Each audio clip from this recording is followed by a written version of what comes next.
अस्सलाम वालेकुम वरहमतुल्लाहि वबरकातुहू। जी नाज़रीन, मैं आपका दोस्त मोहम्मद सलमान फ़ारूकी मीडिया सियालकोट से। नाज़रीन, सियासत का जो आजकल चल रहा है, ये समझ नहीं आ रही कि ये अवाम को क्या बना रहे हैं और आपस में ये क्या कर रहे हैं। चलें सबसे पहले बात करते हैं जी मरियम बीबी के हवाले से। मरियम बीबी को जब पासपोर्ट मिला और 24 घंटे के अंदर अंदर जनाब वो अपने बाबा जानी से मिलने के लिए तड़प रही थी। और क्यों नहीं जाना चाहिए था, क्योंकि अब इनकी हुकूमत है, इनके केस सारे तो ख़त्म हो चुके हैं। अब ये चोर डाकू तो रहे नहीं हैं, लेकिन अब तो भाई उनका हक बनता था। लेकिन मुबारकबाद है भाई, इनके कारकुनान को मुबारकबाद पेश करते हैं, क्योंकि ये इनका हक है।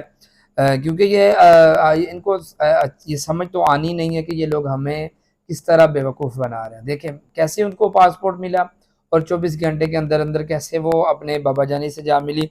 और ये देखें कि जब एयरपोर्ट के ऊपर एक सहाफ़ी ने जब इससे ये सवाल किया कि जनाब बीबी मरियम साहबा, कि आपकी हुकूमत है और पाकिस्तान के अंदर इतने सालों के अंदर आपकी इतनी हुकूमत रही है, तो आपने क्यों ऐसा कोई हॉस्पिटल नहीं बनाया कि आपकी सर्जरी जो करवाती हैं, जो भी बीमारियां सर्जरी करवानी थी, जैसा भी उसका जो मामला था। बात तो सहाफ़ी ने ठीक की थी, लेकिन आगे से जवाब कोई नहीं मिला। क्योंकि भाई जब उनका रहन-सहन सब कुछ असल जो है उनका मरकज़ी वो ये लंदन है, तो फिर पाकिस्तान के अंदर बनाने के लिए क्या ज़रूरत थी? बस वो मुझे और आप गरीब को एक मार पड़ती है जी, यहाँ से कोई काम ना हो तो जी लाहौर ले आइयो, लाहौर नहीं तो जी फलां जगह ले आइयो, उसके बाद वो कब्र है। बस ये गरीबों को हम हमारे लिए ये है। अब वो आसिफ ज़रदारी है, उसको भी जनाब दुबई से बाहर से टीम अलग आई है उसको चेक करने के लिए। अब इनकी हुक्मरानों का ये हाल है, तो भाई तुम अपने मुल्क के अंदर क्यों ऐसा ऐसा कुछ नहीं बना सकते। खैर चले जी। और आपके इमरान खान साहब जो रियासत मदीना बनाना चाहते हैं, रियासत मदीना बनाना चाहते थे, ये नारे लगाते थे। आज उनकी फिर एक और ऑडियो लीक हुई है जी, 500 खरीदे हैं, मैं खरीद रहा हूँ। ठीक है जी, ये तो इमरान खान के कारकुनान को ये अबे बताना पड़ेगा, क्योंकि जी आपका तो जो लीडर है वो रियासत मदीना बनाना चाहता था। और वो रियासत मदीना के अंदर ये मेरे भाइयों मेरे दोस्तों, ये सोचने की बात है।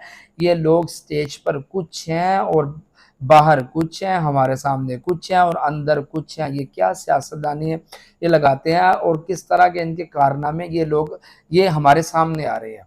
ठीक है, बस मैं इस पे यही कहूँगा।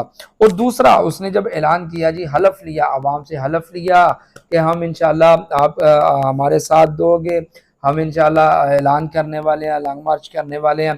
तो उस पर इमरान खान को जो धमकियाँ मिल रही हैं राना सनाउल्लाह की तरफ, वो भी आप पढ़ रहे हैं, देख रहे हैं कि राना सनाउल्लाह क्या कर रहा है।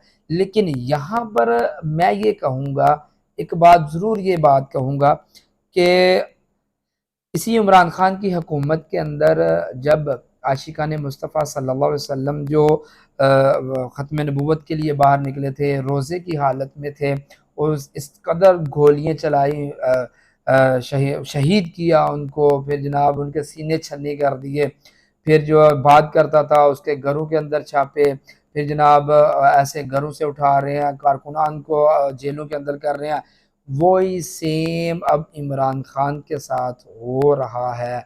तो मैं इमरान खान और इमरान खान के कारकुनान को यही बताना चाहता हूँ, ये मत समझे कि राना सनाउल्लाह कर रहा है, ये मत समझे। मेरा ये फ़हम कहता है कि अल्लाह ताला आशिकाने मुस्तफ़ा सल्लल्लाहु अलैहि वसल्लम का कह लें कि मैं बदला कहूँ या कुछ कहूँ, मैं कह रहा हूँ बस यहाँ पे यही कहूँगा, जैसी करनी वैसी भरनी। अब यहाँ पे तहरीक लब्बैक वाले तो इमरान खान का गिरबान नहीं पकड़ रहे, लेकिन उनका बदला अल्लाह ताला ले रहा है दुनिया के अंदर। लेकिन इंशाअल्लाह यही आखिरत में भी ये आशिकान मुस्तफ़ा इसका गिरबान पकड़ेंगे। इसलिए ये सियासत, ये कुर्सी यहाँ ही रह जाएगी, लेकिन लेकिन आखिरत में भी हमें हिसाब देना पड़ेगा। इसलिए इस सियासतदानों को छोड़ें और निज़ाम मुस्तफ़ा की तरफ आएँ, दीन कायम करने की कोशिश करें। जो हमारे मुल्क का जो मकसद है, ये किस मकसद के तहत बना, उसको नाफज़ करने की कोशिश करें। बाकी जो हमारे हुक्मरान हैं उनके कारनामे हमारे सामने है। राना सनाउल्लाह बड़ा हाजी है, ये भी हमें पता है, ये किस तरह का है, नून लीग के किस तरह के, पीपल पार्टी के किस तरह के हैं, और इमरान खान के लीडर और इमरान खान के मानने वाले ये भी किस तरह के हैं। ये चट्टा सारा आपके सामने है।